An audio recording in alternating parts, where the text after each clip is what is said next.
We are waiting for the recording. Okay. Okay. Good evening, everyone. It is very nice to see you all here at the Anamet Auditorium tonight, and also, of course, over Zoom. I am delighted to introduce our speaker, who is a very dear colleague, Gergő Mate Kovács, a Deputy Director and Cultural Attaché at the Linz Institute Hungarian Cultural Center in Istanbul. He's been with us for a year now in this role, and he'll be here for a few more years. And as you know, 2024 is the centennial for the Turkish and Hungarian cultural year. And as Arit, we are delighted to collaborate on this lecture to celebrate the relations between these two countries. Gergő has a BA degree in Philology of Eastern Languages and Cultures, or Turkish Studies, at the Lőrincz Eötvös University, which is also known as ELTE, from Budapest. And he also has a Master of Science and PhD degree, a specialized engineering degree for the preservation of built heritage from the Budapest University of Technology and Economics. And his research focuses on the Ottoman Turkish and Hungarian architecture relations.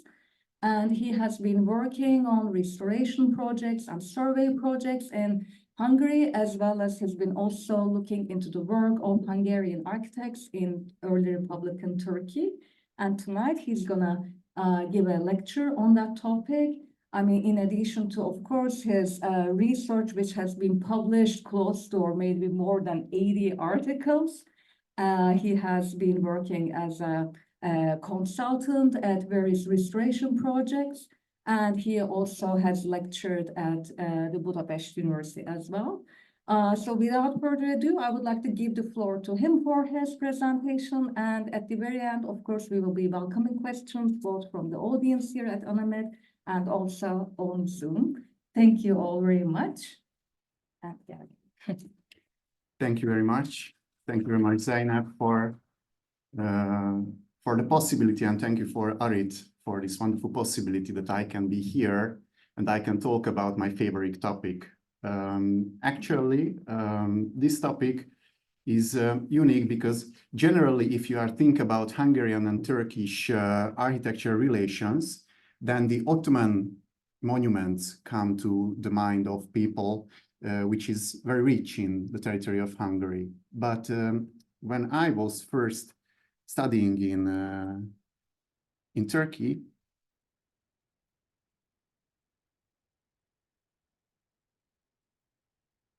just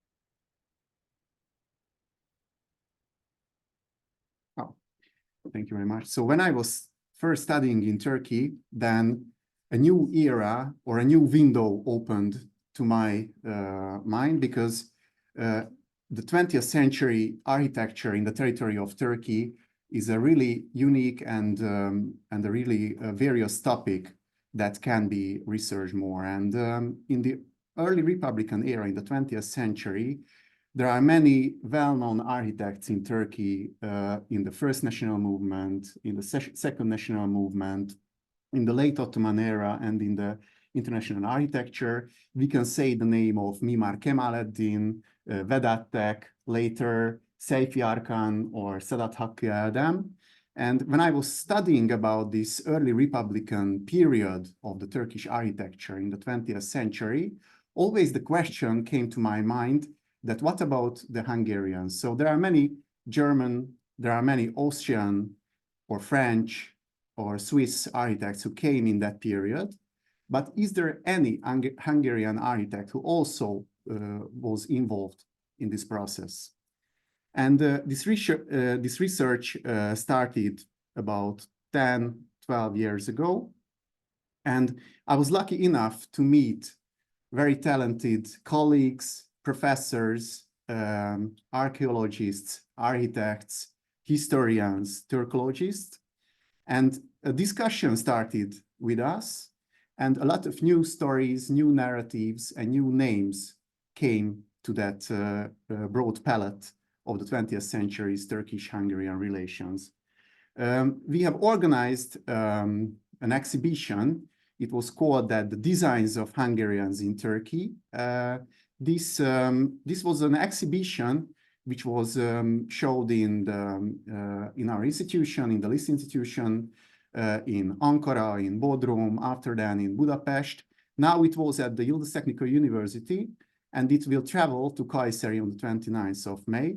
So it's a traveling exhibition where I had wonderful colleagues and professors who I could work together. So I would hereby thanks for Professor Dr. Nur Urfaliolu, Yardımcı Docent Dr. Zafer Sadic, Dr. Gábor Fodor, Dr. Anthony Gól, Dr. Dila Gümüş, Emre Szarát, Peter Kövecsi-Olák, Mehmet Emin Yilmaz, Peter Rab, Zsuzsan Emilia Kiss, Orkun Dayıoğlu, and many sponsors, archives, relatives, and colleagues who gave a lot of material for this exhibition.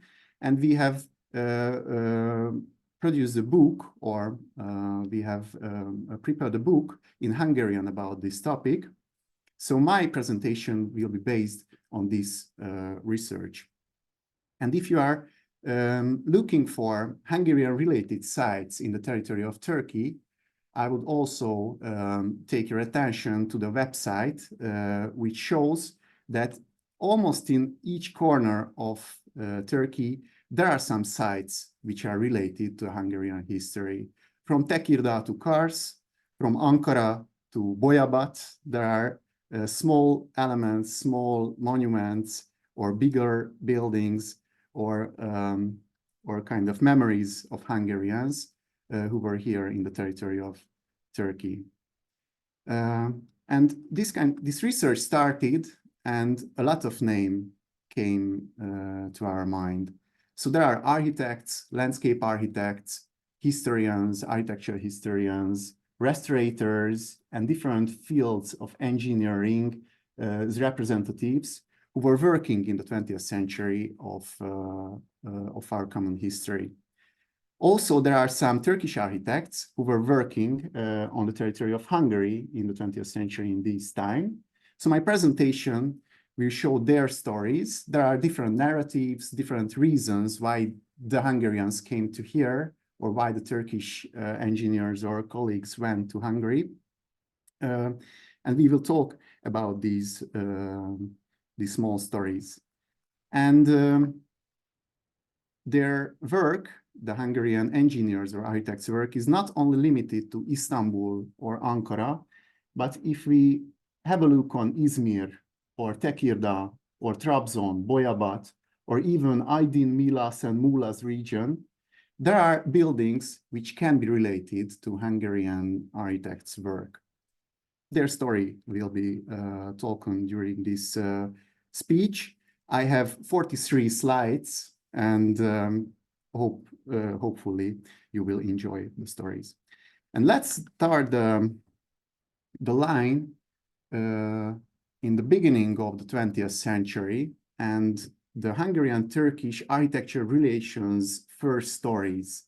The cooperations or the talkings about the common history was based on the restoration of our common architecture heritage. So if we think about the Ottoman architecture in Hungary, in the territory of Hungary, and the Ottoman monuments in the territory of Hungary, at the turn of the 19th and 20th century, many diplomats and many architects started to work on that. So during the 19th and 20th century, generally from the reason of the alliance between Hungary and the Ottoman Empire, and this alliance during the World War I, the diplomats and the politicians' attention were focused on our common historical heritage, which can be found in Hungary or Budapest, or in Turkey. One of the key monuments of this process was Gülbaba's shrine in Buda. I'm sure that many of you have heard about that. So Gülbaba was a Bektashi dervish who was buried in the territory of Buda. He died at the time when the Ottomans captured Buda in 1541, and he was buried on the northern hills of Buda, and the shrine was built over his grave. This shrine was modified after the Ottoman time, so it was a property of Jesuits, and they modified its architectural shape. But during the 19th and 20th century, it became firstly a private property, and after kind of national monument. It has received a monument preservation status, a legal status of that. And after then, both the Turkish and both the Hungarian architects started to work on the restoration. And the restoration of Gül Baba's shrine was continuing during the 20th century in different phases. Now the last restoration was made between 2015 and 18. But the first one was made in 1910s. And one of the key person of the restoration was the Ottoman Consul General, so-called Başşek Bender, Müftüoğlu Ahmet Hikmet Bey, who was working a lot to make efforts of the restoration of the building. Moreover, Mimar Kemaladdin was also invited to do a restoration project of that, and also a jamis, a mosques project nearby that. After then, Hungarian architects were also working that. István Möller or Kálmán Lux, Géza Lux was working on that. So the Turkish and Hungarian architecture relations history in the 20th century started with the restoration of our common historical heritage. On the other hand, there are many sites in Turkey which is related to the Hungarian history. One of the most well-known one is in Tekirdağ. That is the dining hall of Ferenc Rákóczi II. In the 18th century, many Hungarians, 18th and 19th century, many Hungarians had to leave the territory of Hungary because of revolutions and because of different historical happenings. And many of them had found a new home in the Ottoman Empire. Some of them was Ferenc Rákóczi II and his company, and also Lajos Kossuth or Imre Tököli came to these regions. So in the city of Tekirdağ, in the city of Kars, Kütahya, or Kocaeli, there are some monuments which are related to the Hungarian history. But the most well-known one, or the most famous one, is the mansion and the district of the Hungarians in Tekirdağ. So the restoration and the purchase by the Hungarian state of this house, the dining hall of Ferenc Rákóczi, was also one of the first acts between the Turkish-Hungarian architecture history. It was purchased by the Hungarian state in the 1920s, and after that it was restored, and now it's opened as a museum. So if we want to start the Turkish-Hungarian architecture relations, we started on the field of the monument preservation. The second aspect can be the competitions. One of the first international competition where a Hungarian architect was participated, that was the competition of the Crimean church, which is located here in Beyoğlu. This Crimean church was built for the memory of the English soldiers who died in the Crimean War. And actually the competition itself was also launched in the Great Britain. And Imre Henselmann was a key figure of the research of the Gothic architecture. So he's much more well known on his researches on the Gothic phenomena, on the Gothic architecture phenomena and architecture style. But he participated in two competitions, and one of them was this church in Beyoğlu. Actually, his design project was not chosen because he was much more into the French Gothic instead of the British Gothic or the English Gothic. So that's why the jury didn't choose his plan. But this competition is important in two reasons. One of them is that it's Hungarian-Turkish relation. And the second one is this is one of the first international architecture competition where Hungarian participated, and the aim was here in Beyoğlu. So we have imagined how it would have been looked like. On the top, you can see the actual church, and if Imre Henselmann's project would have been chosen, that should be the result of that. Now we are traveling to the field of education, because in the 1910s, a lot of Ottoman Turkish students could have the possibility to go to Budapest for studying. It had many reasons. There was, of course, a political reason, because the Hungarian state provided scholarship for that. And it had a connection with the Turanic or Turanian idea, because in those times, many of the Hungarian politicians had the intention to research and to a bit make live the Turanian connections.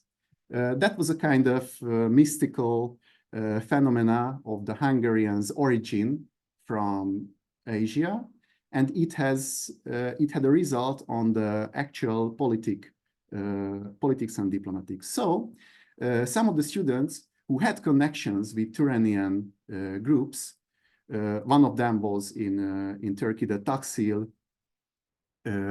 Cemiyeti. So these students had the opportunity to learn or study in Hungary and Budapest. These students had many fields, but one of them was Semmi Rüstem, and Semmi Rüstem made the biggest career from them. So Semmi Rüstem went to Budapest with the scholarship in 1917. And first, he was studying in a kind of construction school in Budapest. And there, he participated in a very unique survey project. There was a professor of the school. His name was Ernő Förk. And the aim of Ernő Förk was to organize study survey camps for the students in each summertime. And in each summertime, there was different thematics of this summer project camp, actually. And in 1917, his aim was to collect all the data of the known Ottoman monuments in the territory of Hungary. So it was one of the first intention that the Ottoman architecture monuments should be collected and surveyed in the territory of Hungary. And Professor Förk organized this summer camp. And students were involved from all over Hungary. And one of them was Semmi Rüstem. So he made the survey drawing of Gülbaba's shrine, which we can see above, and also some tombstones of the territory. So first of all, Semmi Rüstem participated in this survey camp and learned the methodology of the survey of the era. Also, he had education mainly on the field of construction. And when he returned to Istanbul, he returned very quickly in 1919. He used and applied his knowledge, which he had learned in Hungary. First of all, he translated to Ottoman his Professor Förk's book about architectural style. It was translated to Eskali Mimariye, and now we can see on the left side of that. Also, he learned Hungarian. He had a Hungarian wife, Elizabeth, and on the right side, we can see that if we visit Adana and see the slaughterhouse of Adana, there is the water tower of this complex, and this is a reference of the Vajdahunyad Castle that is in the center of Budapest. The Vajdahunyad Castle is a kind of architectural patchwork in the era. That is a result of the historicism. In 1896, where Hungary celebrated its 1000th anniversary, its millennial. There was a millennial exhibition and fair, and the architects of the era made a kind of historicist building complex where many buildings from all over Transylvania and Hungary was chosen, and they have made this complex. And the water tower was copied by Semir Rüstem. So this is a kind of historicist aspect of the use. But it didn't stop in that era, because later he had very good connection with Bauhaus movements. And the Bauhaus had a group called Curie, and this Curie group had many members, but one of the members was Farkas Molnár, who is one of the most important modernist architecture of Hungary, because the modernism was very deep in the territory of Hungary. So the Bauhaus had also important Hungarian lecturer, László Moholy Nagy, for example. But in the era, the Hungarian modernist architecture was really the top of the world. And one of them, Farkas Molnár, was also in the same group with Semir Rüstem in this Bauhaus Curie group. So when we see some of the modernist buildings in Adana, then we can see the application of the modernist phenomena in his work. So that's why Semir Rüstem is really a key person of the Hungarian-Turkish architecture relations. So he started with a scholarship studying in Hungary. After I returned to Turkey with a Hungarian wife, and he translated many works of his professors. He implemented his knowledge in Turkey when he was also professor of schools. And during the design, he applied both the historicist part, but he have learned both the modernist part. And I'm very thankful to Dila Gümüş to have a lot of very valuable photos from the Temel family. In 1917, another scholarship was important kind of field, because in 1916,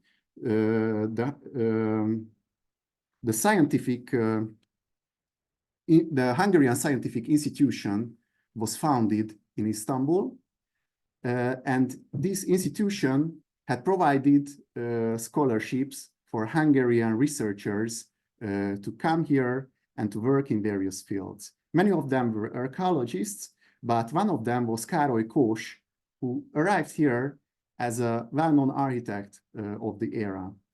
He was also the member of the arts and crafts movement. So that period, the arts and craft periods, Hungarian representative is Károly Kós. Károly Kós had a lot of researches in the vernacular and folk architecture of Transylvania, and he came here to Istanbul, and he had the duty or had the task to make a plan or a map of the Byzantine Istanbul and also the Ottoman Istanbul. So when he was doing this map, he made a survey on the Ottoman architecture and the Byzantine architecture of the era, and he summarized all his ideas and all his researches in a book, which his title is Istanbul, Urban History and Architecture. Now, this book can be also read in Hungarian. It was published in Turkey also, and but which is more important besides his important research in the era, he provided some ideas for the development of the city. So in this book, there are a few chapters when he describes that how could be Istanbul developed besides its historical beauty and its historical parts could be restored and preserved. So beside the preservation of the soul of the city, of the architectural vision of the city, how could it be developed during the 20th century? Actually, it's a very new or a very pioneer development project, let's say, because in those times, Le Corbusier or Henri Prost or many architects came to Istanbul and tried or drawn master plans or development plans for the city. Kós didn't draw them. He just described his phenomena, and unfortunately, he had to turn back to Hungary, but his way of thinking was maybe a very good approach. His former professor, Géza Maróti, also came in those time to the city. He was a good friend, or let's say he was in a good relation with Mimar Kemalettin, because when Mimar Kemalettin visited Hungary, he met Géza Maróti. And when Géza Maróti wanted to visit the historical sites of Istanbul, Mimar Kemalettin was in charge in the FKAF, so in the Pius Foundation's territory, and he received papers from Mimar Kemalettin, and that's why he could visit many sites in Istanbul.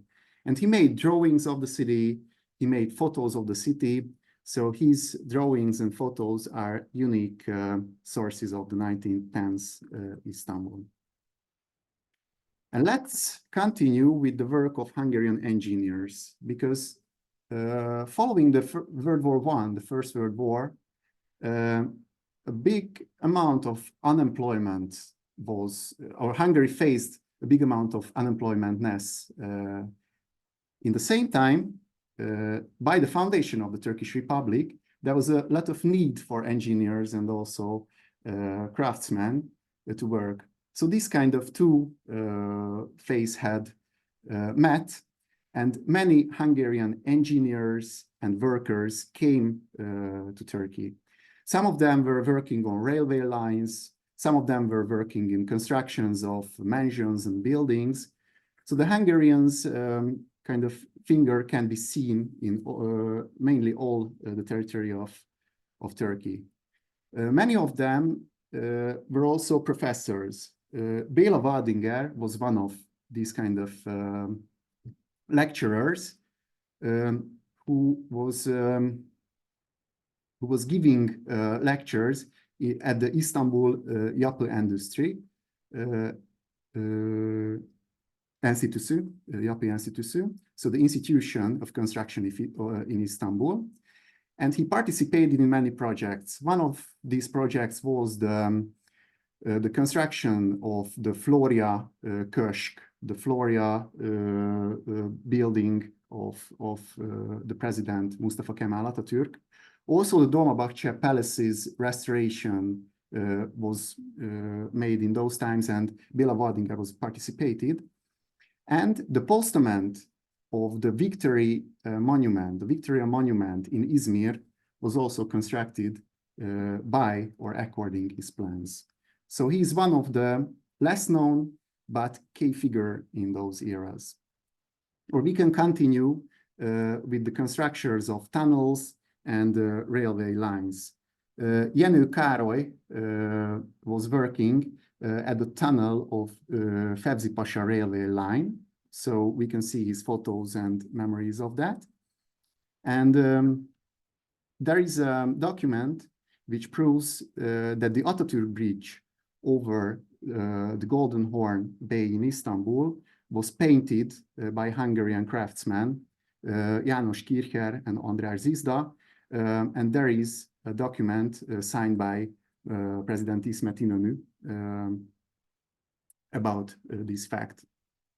But if we go a bit further from Istanbul, one of the biggest projects of the early Republican era was the Sivas-Erzurum railway line, which was a key link of connecting of the eastern and the central part of the newly founded republic.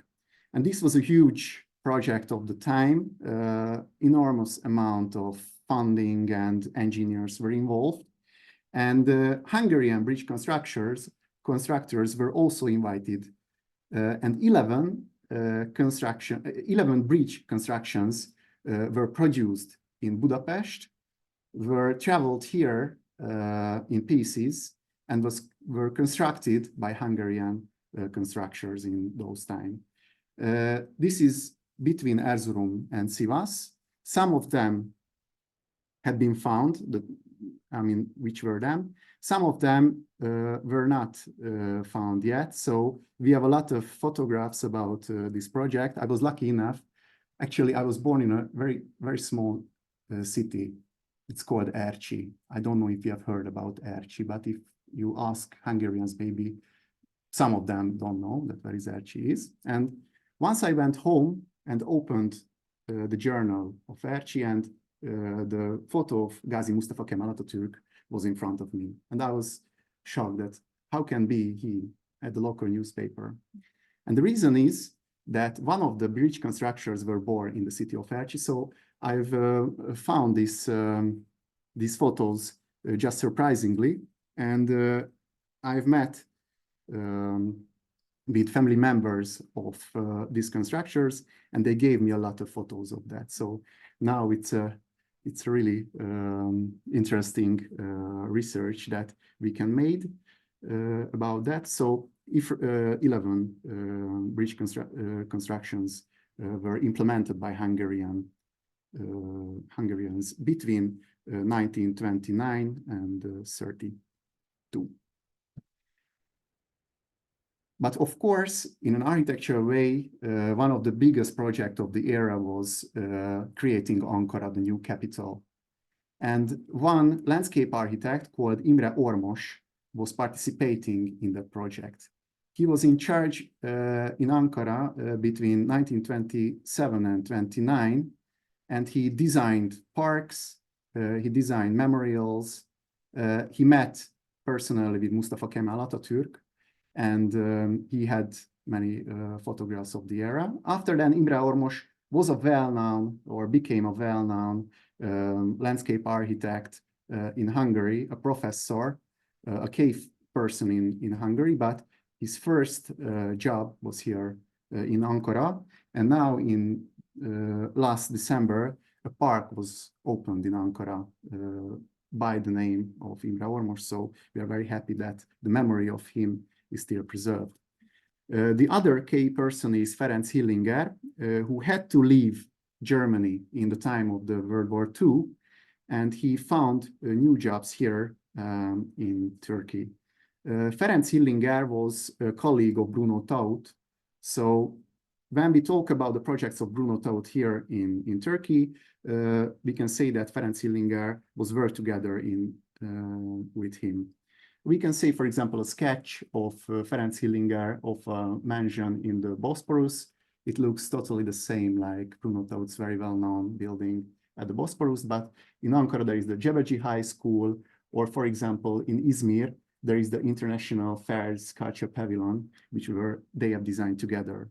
When Bruno Taut died, many of his projects were carried out by Ferenc Hillinger. He was living here until the 1970s in Turkey, and after then he went to New York. But one of the biggest projects where he was involved, that is the building of the Turkish Grand National Assembly building. So the construction was led by Ferenc Hillinger, and that's why we are very proud. It was designed by Clemens Holzmeister, but he was the so-called chantier chef, so the construction leader of them. So from his inheritance, we can see many photos of the assembly building's construction. And if we talk about the assembly building, of course, it was designed by Clemens Holzmeister, but it was a big international competition where Clemens Holzmeister's plan was found or were chosen. And in this competition, a Hungarian architect was also participated.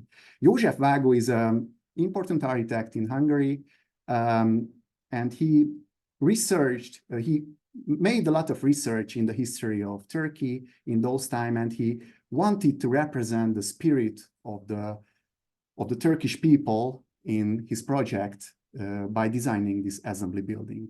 Actually, when we see on this project, maybe we can see the historical parallelities, but this was not the figure or the image what the Republic wanted to represent in the 20th century. So his project was not chosen. But of course, we can see that the interior is very, actually very sophisticated and very fit for this function. The image, the total shape was not. So that's why Clemens Holzmeister's plan was mainly found. But there is another project which was realized in Ankara. And we celebrated yesterday, the 19th of May. And this is the 19th of May Stadium, so the National Stadium, which was designed by two architects. One of them was Hungarian, László Kovács. The other one was an Italian, Paolo Viettivioli.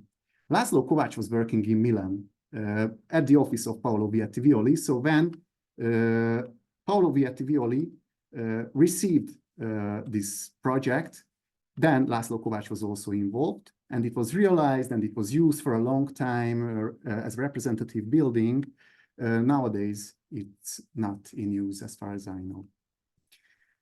And of course, the most iconic building of the early Republic period, which represents an end of an era, is the Anıtkabir in Ankara.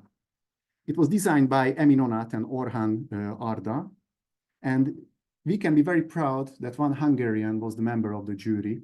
He was Károly Weichinger, who was an eminent professor of public building design of Budapest Technical University in those times. He participated as a counselor of many projects in all over the world, and he was invited in the Anıtkabir jury. So maybe his word was also in the selection of the winner project. And he said that he was very proud of the result of that because the timeless design had won during this competition. So that's why he was very appreciated the result of the project.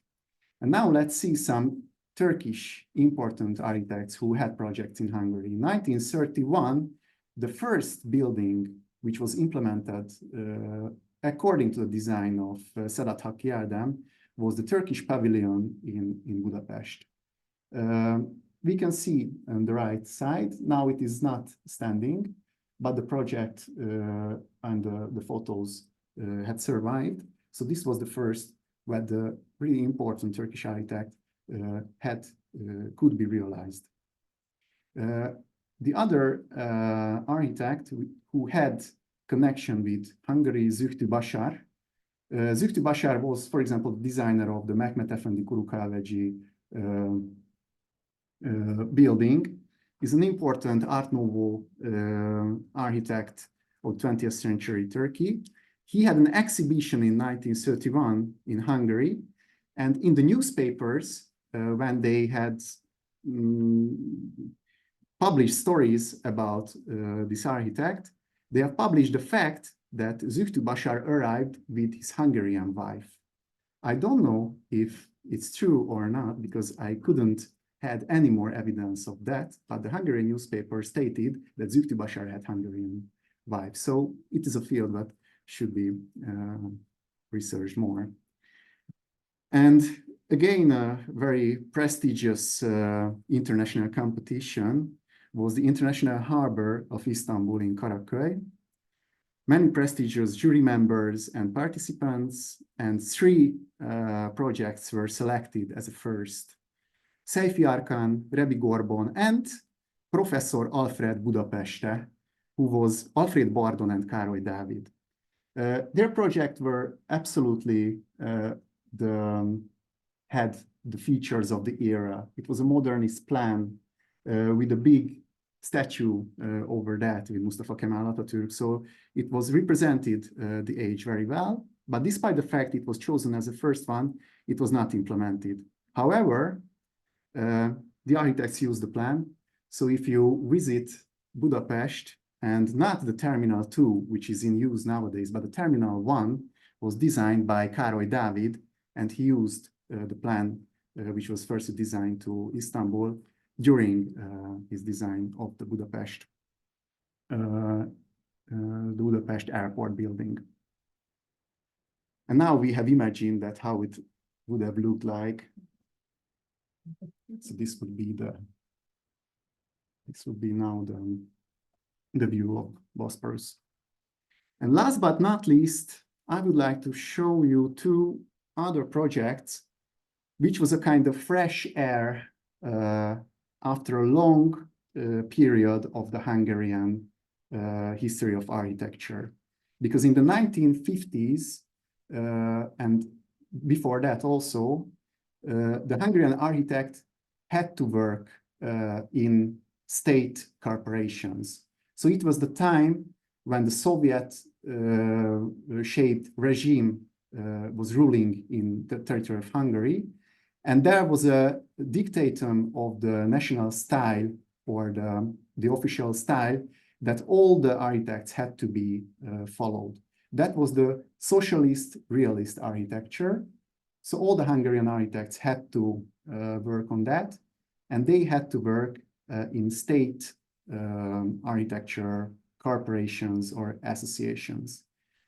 But despite this declaration of the state that what should be the architecture in Hungary, the architects became really talented. And when the possibility came that they could participate in an international project, they have made absolutely up-to-date buildings. So the socialist realist style cannot be seen in their project. In 1956, some of the Hungarians had the possibility to design a hotel in Fenerbahce region of Istanbul. That was the Kavala Hotel. The architects arrived here to Istanbul. They have made the research of the local possibilities, and they said that Istanbul is full of monuments, so we don't want to make a new historical monument here. We really want to make a hotel which is internationally brand new and fresh style. So they made generally survey on the Hilton Hotel, which is now in the Macska region. And they have made their project accordingly. When they were in Istanbul, they had an invitation to Ankara also to design a block of building which is called İşhane. So it should be a complex of apartments and office buildings, and it should have been near the Ulus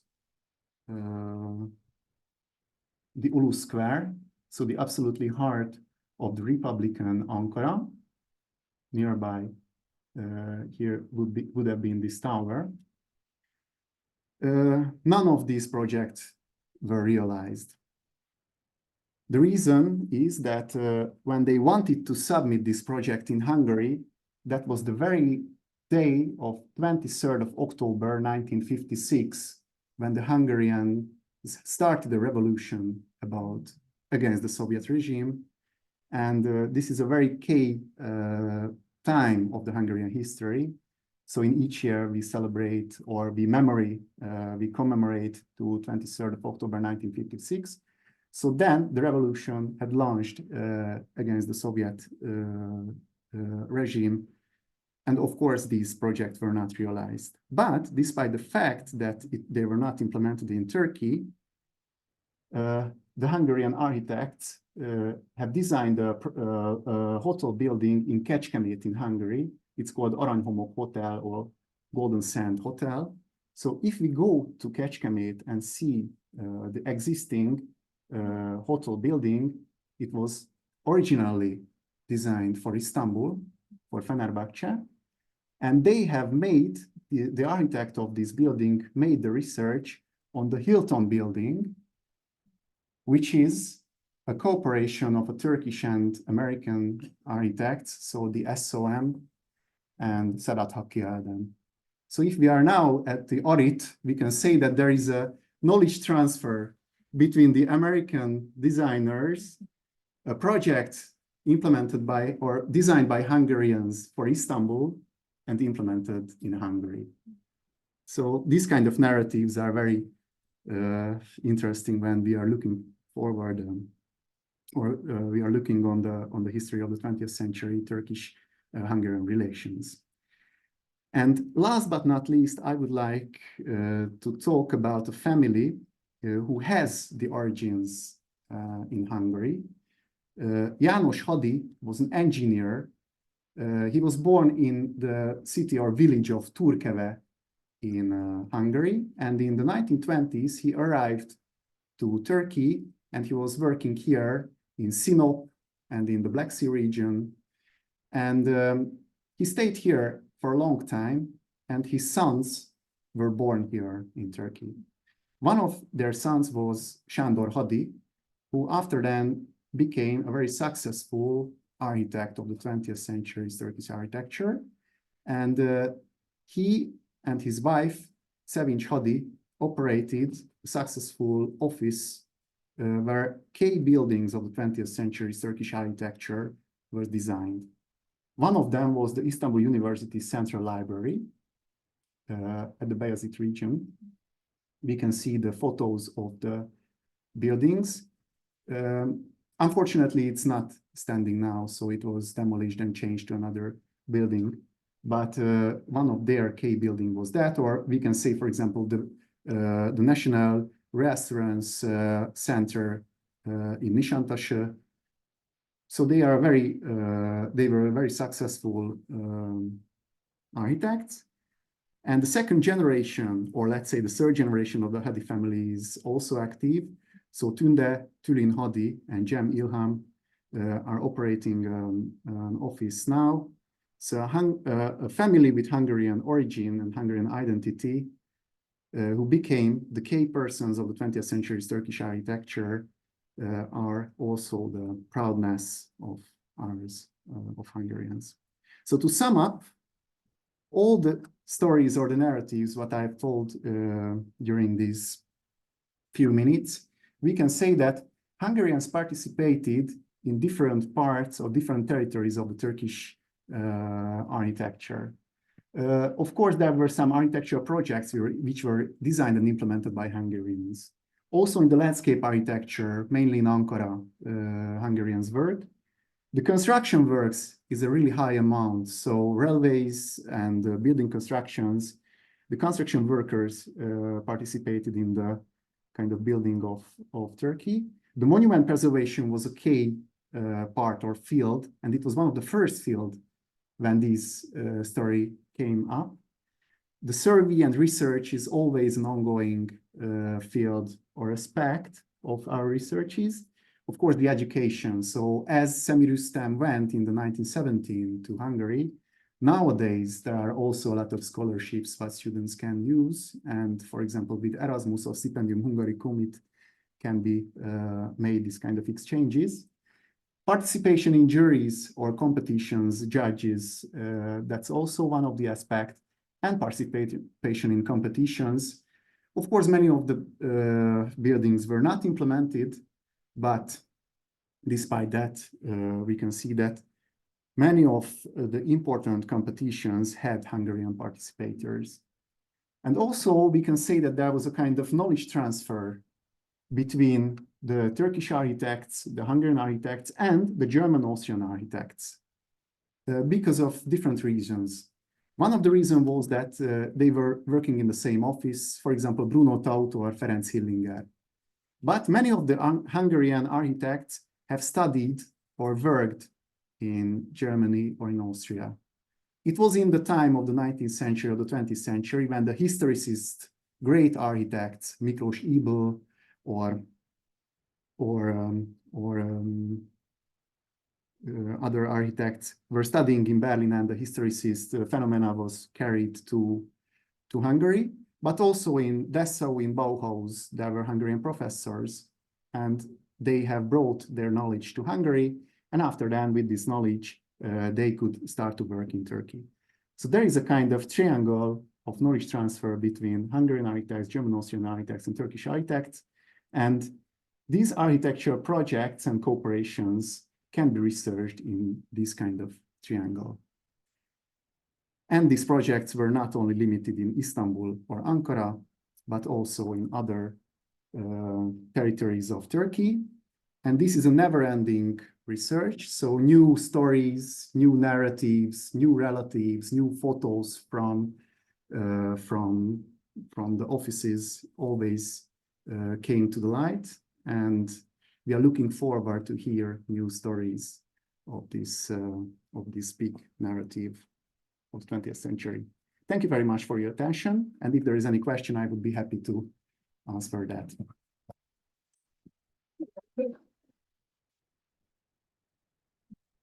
Thank you very much, Gergo. This was really a fascinating talk. Such a survey, such a panorama, and so many people at these and projects that I had no idea about, because we've been talking a lot about the Austrian and the German architects here in Turkey, but the Hungary story was definitely much less known and almost very little known for myself.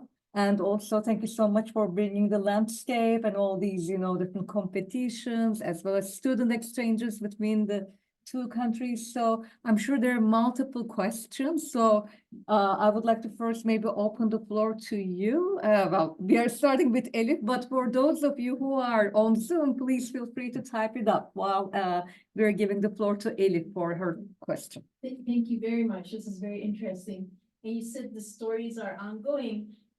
We just had a recent tour of Cinnat Caddesi in Ankara with Lale Özgenel, and we ended up at the bottom of the street, and we were talking about the Kavaklıdere area. And she let us know that at the time when you said a lot of engineers were leaving Hungary to find work in Ankara when the city is being built, apparently there are other people who also came, and they were working as stonemasons or brick makers or something like that.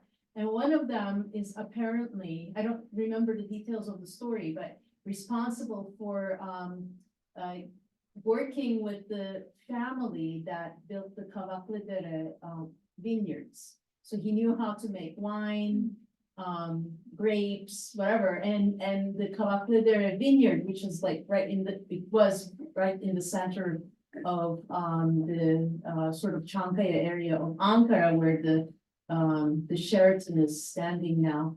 And I remember the vineyards there from my childhood. So that was also Hungarian knowledge sort of being brought to this modern city, where there is this tradition of winemaking, but it's like, combining with the Hungarian knowledge. And then now Kavaklıdere wines are one of the most important wines that we drink in Turkey. So Yeah. I'm sure there are other stories like that too. I just remembered that I wanted to share it with you. Thank you very much. I was just focused on the architecture, landscape architecture, but there are many other fields where the Hungarians were working. So, for example, meteorology, agriculture, in the field of philology, and so on and so on. So I'm sure that in this point of view, there were also some Hungarians, and I can imagine that where wine appears, Hungarian can also be there. So that is also not a kind of controversial topic. Yes, and in Ankara, for example, there is the Erzurum Hotel, which one of the key monument, and it is said also that Hungarian constructors were working on them. And a lot of private houses construction was implemented by Hungarian carpenters, masonries, and others. So there are specific houses which is told that they are kind of Hungarian houses. That is the same like in Milas or in Mula. There are still stories that Hungarian constructors came from Rhodes to Milas, and they have participated in the reconstruction of or the construction of houses. Yeah, but other fields, agriculture, meteorology, and so on, and they were sometimes cooperating. So, for example, Imre Ormos, when he designed his parks there, he was in cooperation with Antal Rétli. Antal Rétli was the founder of the meteorology in the 20th century in Turkey, and they have wanted to find specific trees which is suitable for the climate of Ankara. And they have found these trees in the city of Cegléd in Hungary, because the climate is similar, so dry and so on.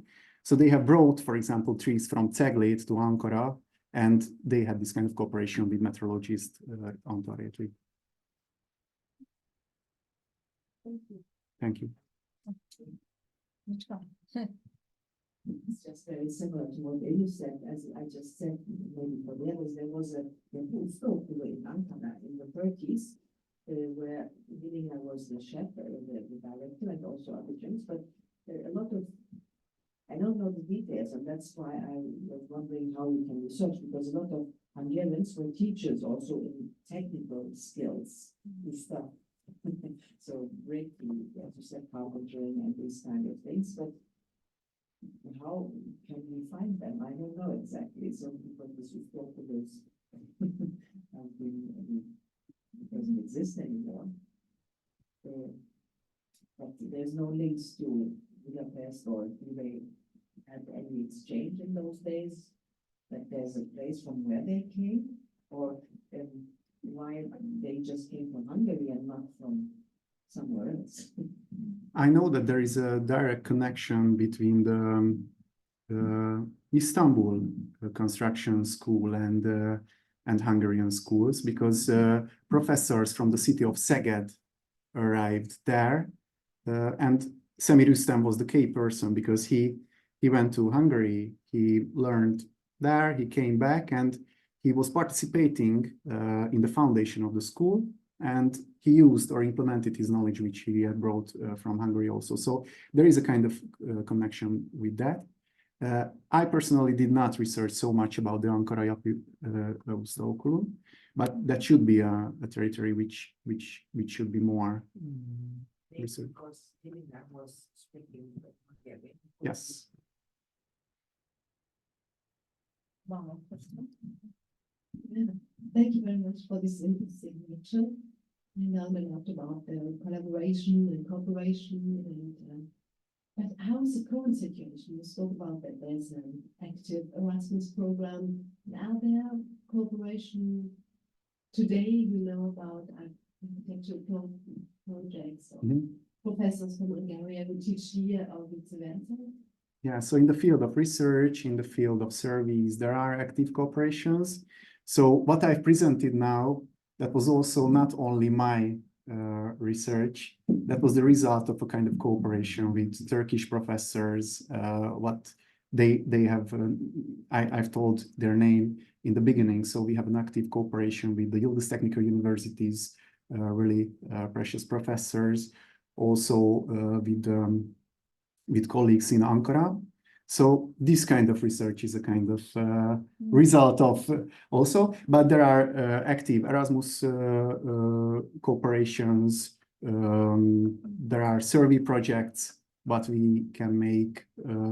And also in the field of monument preservation, there is a very active cooperation between Turkey and Hungary.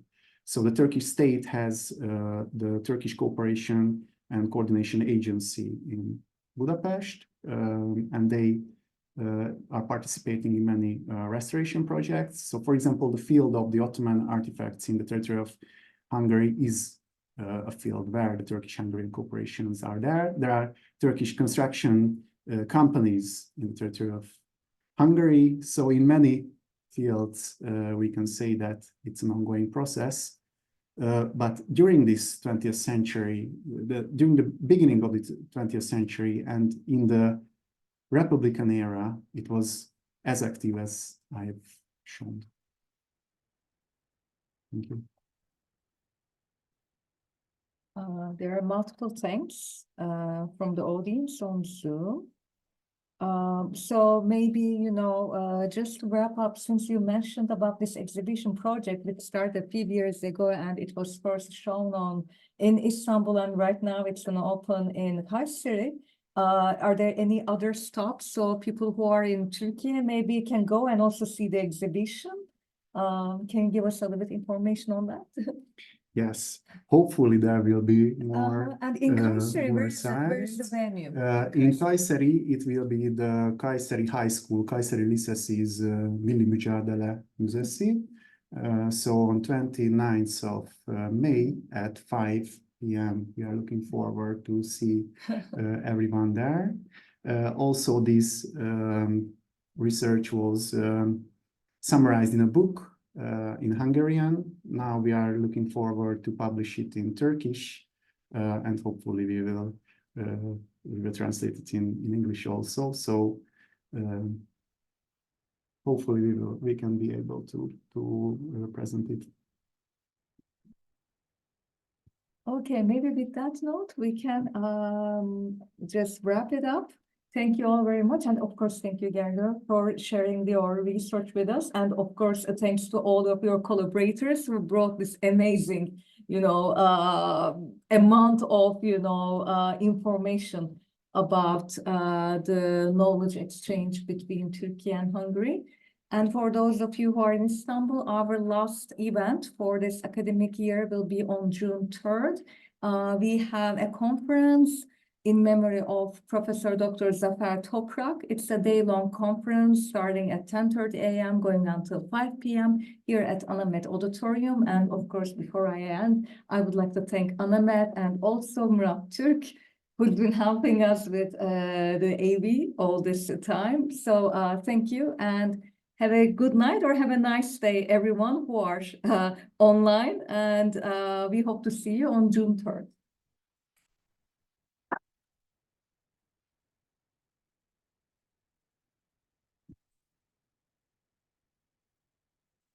What do you mean?